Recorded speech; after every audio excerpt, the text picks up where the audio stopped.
Buenos días, probando, uno 2 3 1, 2, 3. Buenos días a todos, me presento, mi nombre es Davey, espero les guste este video, es la primera vez que hago un video, entonces vamos a ver qué tal nos va. El objetivo es poder presentar la herramienta ANSYS, pues estoy haciendo un posgrado con ESSS y estoy viendo una materia que es mecánica de fracturas y análisis de fatiga. Dentro de esta materia pues hay que hacer un trabajo final y pues nada, la idea es mostrarles a ustedes casos prácticos aplicables de ingeniería usando esta herramienta con el fin de que le perdamos el miedo. Muchos ingenieros a veces nos hablan de elementos finitos y uff, como que lo vemos por allá súper lejano. Entonces espero logre mi objetivo, que es pues animar a la gente que este tema se popularice, difundir el uso de esta herramienta y de nuevo, cómo usarlo en casos prácticos de ingeniería para la toma de decisiones. En este caso, es un recipiente a presión que está soportando una carga de 3,62 psi. Lo vemos ahí una geometría y está soportando en una de sus boquillas unas fuerzas definidas por el problema y pues hay unas condiciones especiales porque pues, lo vuelven un problema de fatiga y es porque se está presurizando y despresurizando en ciclos de 20 minutos. Entonces finalmente hay que calcular la vida del equipo en años. ¿Listo? Entonces ese es el objetivo. Vamos a ver qué tal nos va.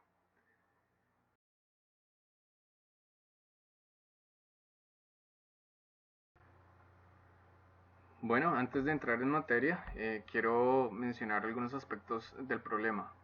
El primero es la geometría con la que trabaja. Es una geometría donde hay un cambio brusco entre el techo del equipo y el casco. Normalmente se manejan contornos suaves. Por ejemplo, esta es una figura tomada de ASME sección 8 división 1, en donde hay radios suaves de transición entre el casco y la corona, la zona de corona, la zona del cap superior. ¿Listo? También respecto a la presión de trabajo. Esta presión de trabajo no es muy común en la parte de la industria. Hay tres tipos de normas con las que se trabaja: API 650, API 620 y ASME para recipientes a presión. Entonces, por un lado, API 650 trabaja a presiones atmosféricas, API 620 que trabaja en rangos de 2.5 psi hasta 15 psi, 15 psi. Y ASME ya pues viene lo que es sección 8, división 1, división 2, que trabajan por encima de los 15 psi. Estos son los más comunes en la industria, API 650 y ASME sección 8. Entonces, algo para mencionar. Además, que en el problema nos dan la curva de fatiga, en donde tenemos el esfuerzo alternante versus número de ciclos.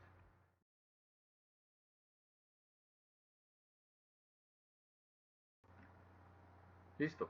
Ahora definimos un nuevo análisis estático estructural. Entramos a definir en el Engineering Data lo que son sus propiedades de endurecimiento. Por defecto, el material es elástico lineal isotrópico, pero si se exceden los esfuerzos de fluencia, el material no lo va a saber. Entonces hay que entrar a definir eso. A mí me gusta utilizar este comportamiento complementado con la formulación de ASME 8 división 2. Acá, en el anexo 3D de ese estándar, aparece todas las ecuaciones que se deben de tener en cuenta para construir esa curva, con unas constantes que aparecen dependiendo del tipo de material. Entonces, siguiendo eso, nosotros podemos construir esa curva, como lo vemos acá.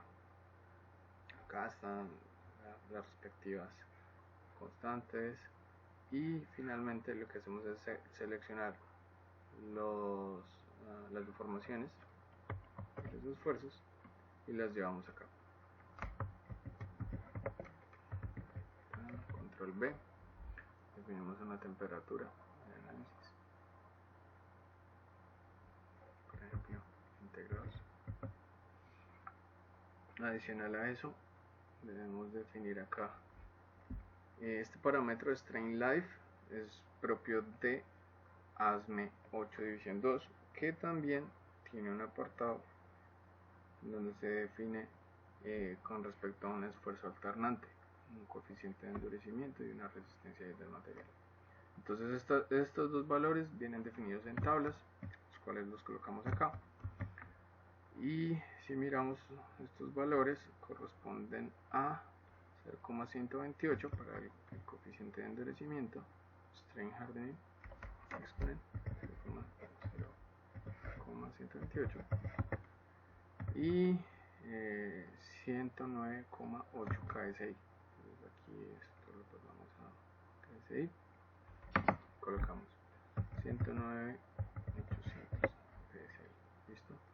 Con respecto a la curva de esfuerzo de formación, el problema ya nos da una curva con la que debemos trabajar, que es esta de acá. Entonces en un Excel apuntamos esos valores, relacionamos el número de ciclos versus el esfuerzo alternante, y lo que hacemos es trasladarlo acá en el tabular. Entonces vamos a eliminar todo esto.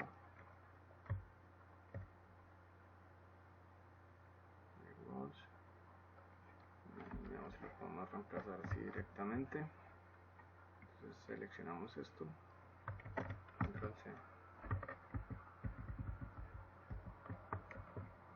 control V, y ahí tenemos nuestra curva. Eso para un esfuerzo medio de 0. Listo. Con esto ya hemos definido las propiedades de nuestro material. Le cambiamos el nombre si queremos, por ejemplo steel, y estas son las propiedades que vamos a utilizar en el tanque. Ahora vamos a ver cómo se evalúa el tanque. Listo, acá tenemos nuestro tanque, ahí está la respectiva geometría. Como nosotros solamente tenemos un material, ANSYS asignó a todos los elementos de ese material. Apagamos los efectos térmicos porque nosotros no estamos trabajando con eso. Acá podemos corroborar una vez más las propiedades del material. Y finalmente ya podemos empezar a trabajar lo que es el tema propiamente de elementos finitos. Generamos una malla.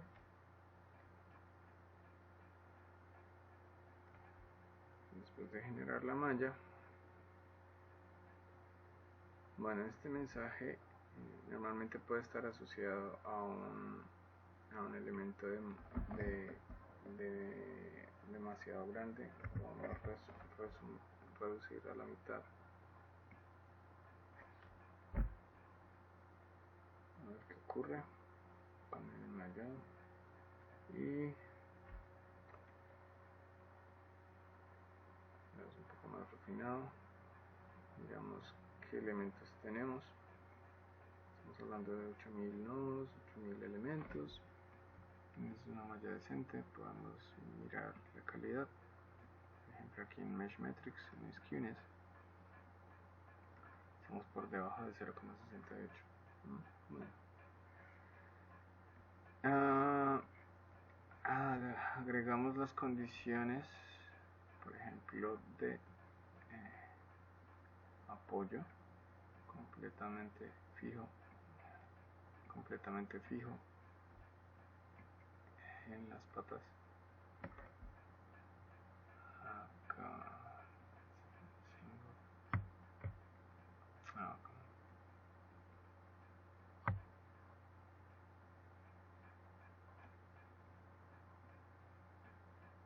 le damos a aplicar, realizamos una vez más.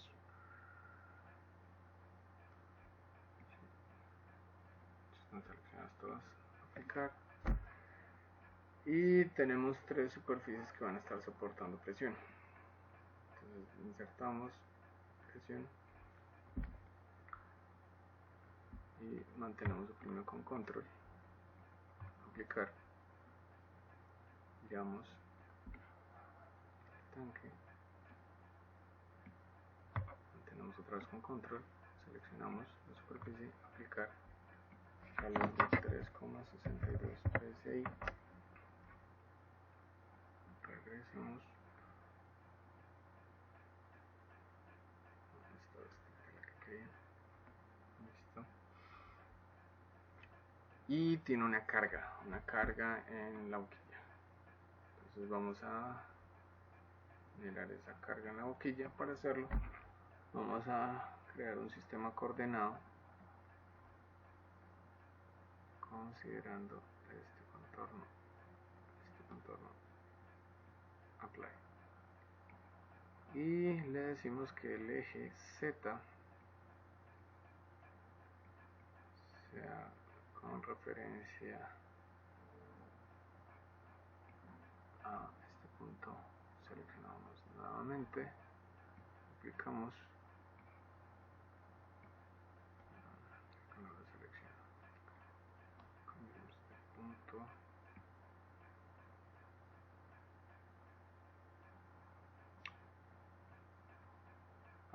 perdón, geometry selection, hacemos esto, aplicar, listo. ¿Por qué ese sistema coordenado? Bueno, porque el problema lo plantea de esa manera. Si vemos acá, el problema está planteando unas fuerzas con base a esta boquilla, a esta posición. Entonces generamos acá lo que es una carga remota, o sea, remote force. Y las coordenadas que vamos a utilizar, bueno, podemos a esto cambiarle el nombre para que sea más cómodo para nosotros.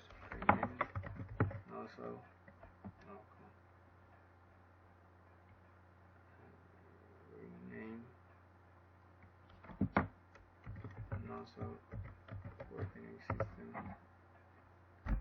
y acá fuerza remota. El sistema con el que queremos trabajar es este, y el origen va a ser 0, 0, 0. Listo. Ya podemos definir los componentes de nuestra fuerza, y esto está expresado en newtons. Entonces podemos cambiar por un momento este sistema de unidades y empezamos a aplicar en X 2760, en Y 1380 y en Z 5530. Vamos nuevamente acá, 5530. Después de definido esta condición, ya podemos darle a resolver.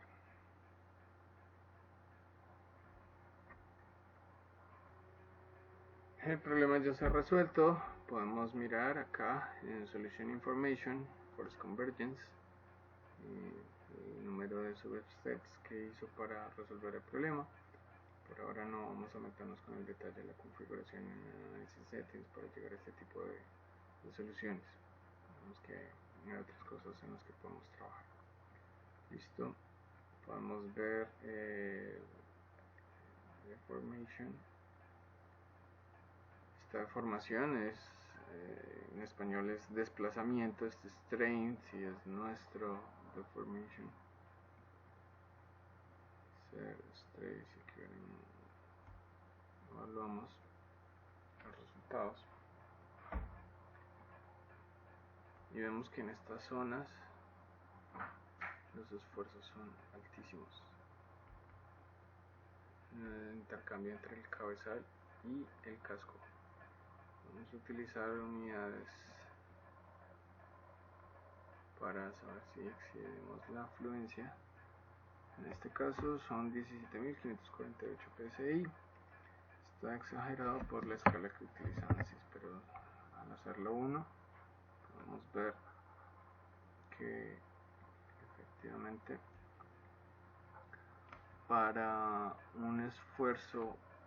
Bueno, aquí hay dos cosas. Como esto es un elemento tipo surface, hay otros esfuerzos que se pueden calcular, como es el bending y el membrane. Es que es el middle.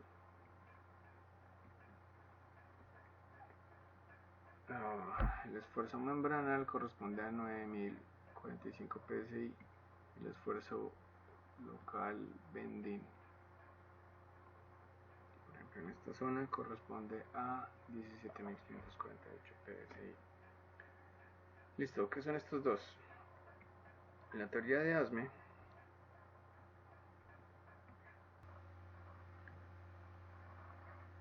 listo, en la evaluación con ASME hay una categorización de esfuerzos, los cuales ellos llaman primary, secondary y peak. ¿Listo? Entonces, ¿qué son esta categorización de esfuerzos? Es la forma que desde hace algunos años ellos determinaron que era la mejor manera de evaluar para situaciones complejas. Entonces, los primary stress son de tres tipos. Puede ser primary membrane, local primary membrane y primary membrane plus primary bending. Una forma fácil de demostrar eso es de la siguiente manera. Entonces hagan de cuenta que tenemos una viga empotrada. Tenemos una viga empotrada en un extremo. Y esta viga va a soportar una carga axial. Una carga axial P. Entonces, pues por nuestro conocimiento de resistencia a materiales, sabemos que cada fibra de la viga va a estar soportando los mismos esfuerzos, y esos esfuerzos van a ser de la forma P sobre A. ¿Listo?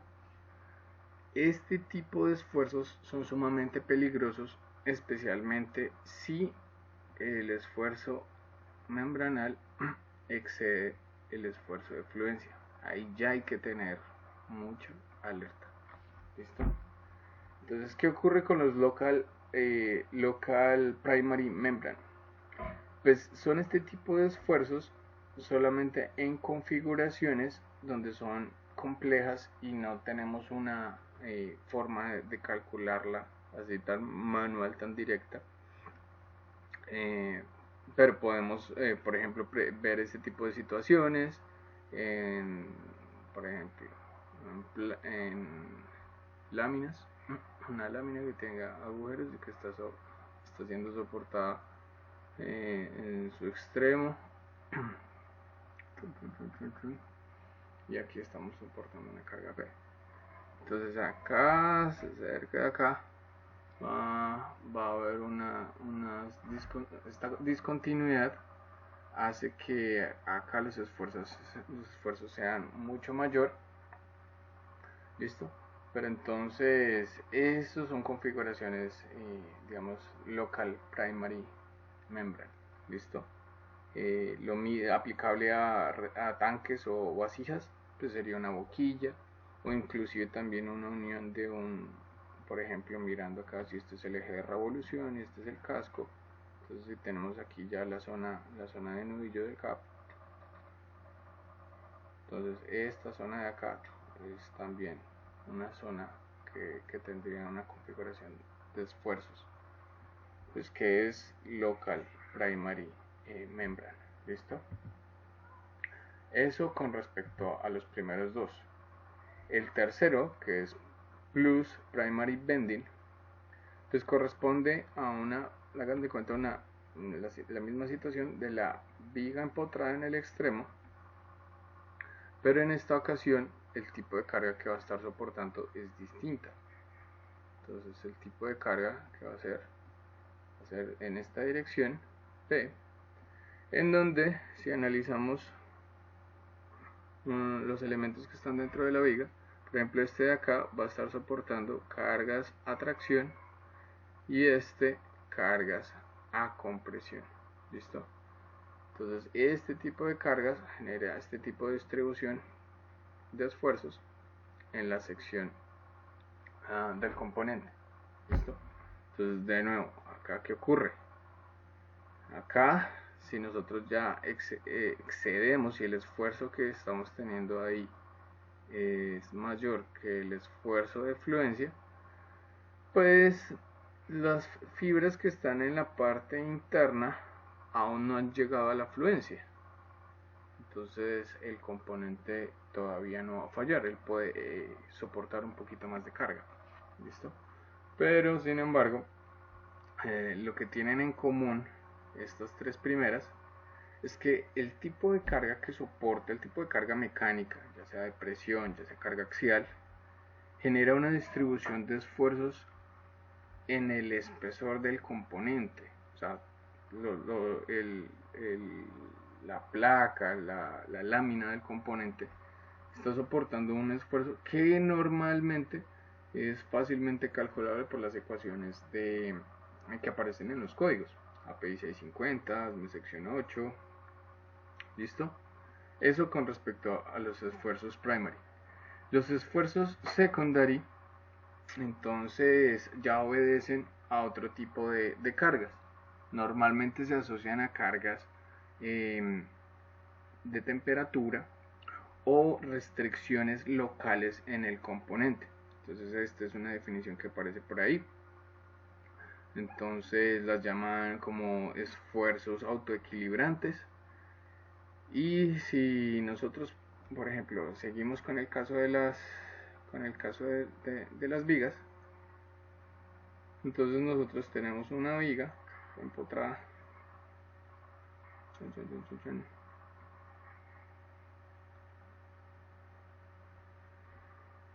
que está soportando, por ejemplo, una carga P, y aquí se va a deflectar.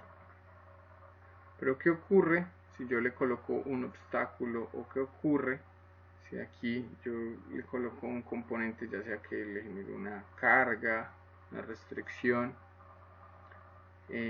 Inclusive, ¿qué pasaría si yo llego y soldo a esta viga un componente y después le coloco temperatura? Pues se van a generar una serie de esfuerzos acá locales que no todos los elementos lo van a soportar. O sea, es decir, si yo tengo un elemento de acá, él no va a saber qué está ocurriendo aquí. O sea, él no le importa, no le interesa. ¿Listo? Entonces, este tipo de cargas, ya sea de restricciones de desplazamiento, cargas de temperatura, son las que llamamos esfuerzos locales. ¿Listo? Y ya los pic estrés. Entonces los pic estrés son discontinuidades o condiciones en las que tengo intensificadores de esfuerzo. Entonces, si vamos por ejemplo con el tema de la carga en la viga, dan de cuenta que tenemos una viga, pum, y la soldamos ahí las secciones, dos secciones transversales de dos vigas, no importa ahorita cómo sea la sección, la configuración de la sección transversal. O sea, esto es una viga 1, esta es la viga 2, y las unimos mediante un proceso de soldadura. Si esto tiene discontinuidades, como normalmente tiene todo proceso de soldadura, estos tipos de esfuerzos residuales son altamente peligrosos en condiciones de carga cíclica. Ahí aparece también una condición que se llama ratcheting, en donde puede que estos esfuerzos residuales no sean muy grandes comparados con los dos primeros, pero en condiciones cíclicas sí entran a ser peligrosos y pueden generarme que el componente descolapse. Listo, tengo una pérdida de su integridad mecánica. Listo. Otra referencia que podemos consultar acá, está todo en el ASME sección 8 división 2, en donde aparece la categorización de esfuerzos, como ya lo hablamos. Estos valores de acá corresponden a los esfuerzos admisibles en las diferentes configuraciones cuando se suman los esfuerzos. ¿Listo?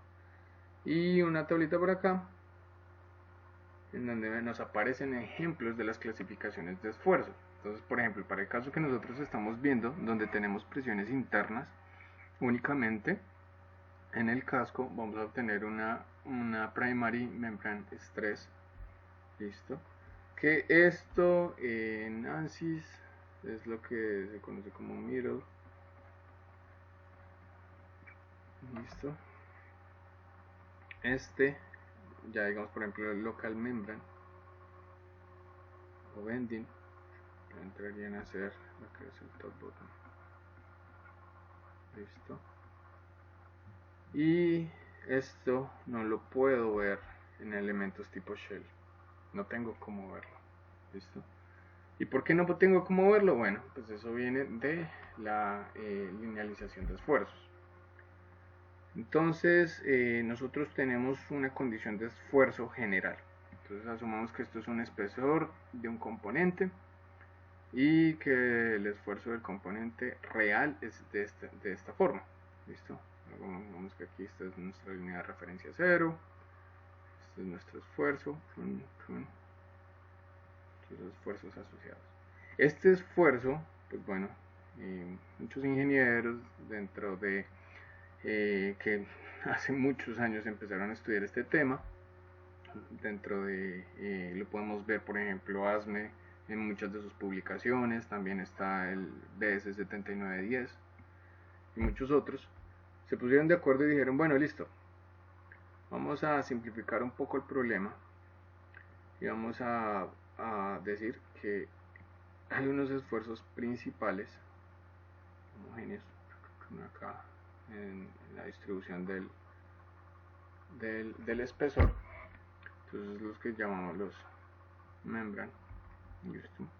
Y a esto les vamos a sumar los bending, una distribución que pues para el caso que estamos haciendo podría ser algo así. Listo. Pero ¿qué ocurre? Que habrán algunas situaciones en donde nosotros no podemos llegar a esta configuración ideal. ¿Por qué? Pues porque están los peak, porque hay alguna configuración, como por ejemplo un desalineamiento de soldadura, en donde yo no puedo llegar a tener la misma configuración. Entonces, estos dos, si yo los sumo, muy seguramente llega a una condición, digamos por ejemplo, acá, como esta. ¿Listo? Entonces el peak vendría siendo el esfuerzo que se necesita para llegar a esta configuración real. ¿Listo?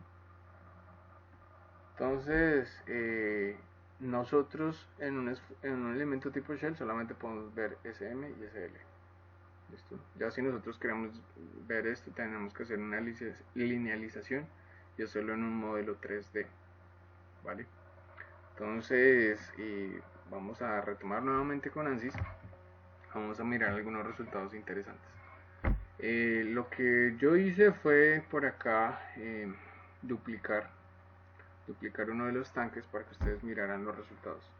Entonces nos estaban dando que el bending stress en este elemento estaba por el orden de los 17.000. Listo.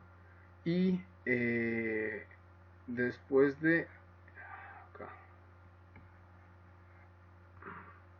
refinar un poco el modelo para ver el membrane, bueno, entonces aquí está del orden de los 17.000, como les decía, donde el concentrador está ahí cerca de la boquilla. Si nosotros vemos el membrane, inicialmente nos estaba dando algo como esto, una condición como esta, acá los 9.000,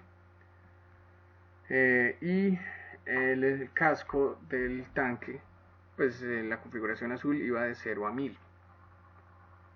Entonces nosotros podemos configurarlo por ejemplo acá ya saqué aparte el elemento tipo shell, le doy una configuración máxima de color naranja de 1200 para ver esto de acá.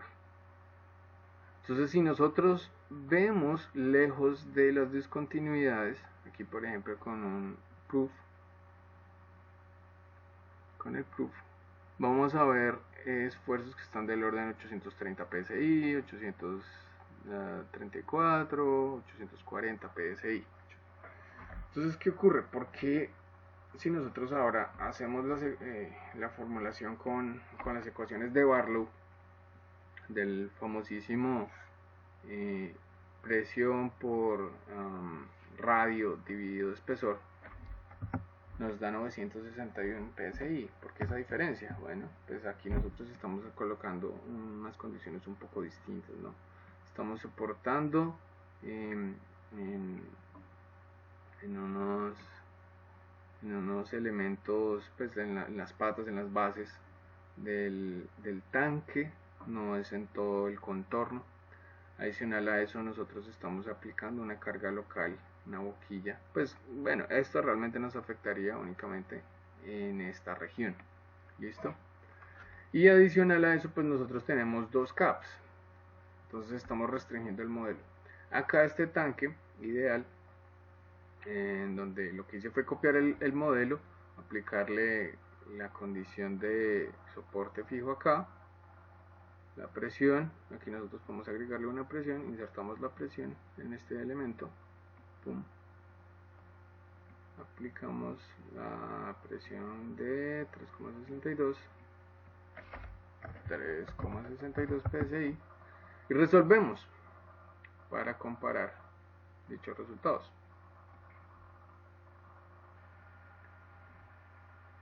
Listo, entonces acá cuando resolvemos nos podemos dar cuenta que los esfuerzos que está soportando este cilindro son mucho más cercanos a los teóricos.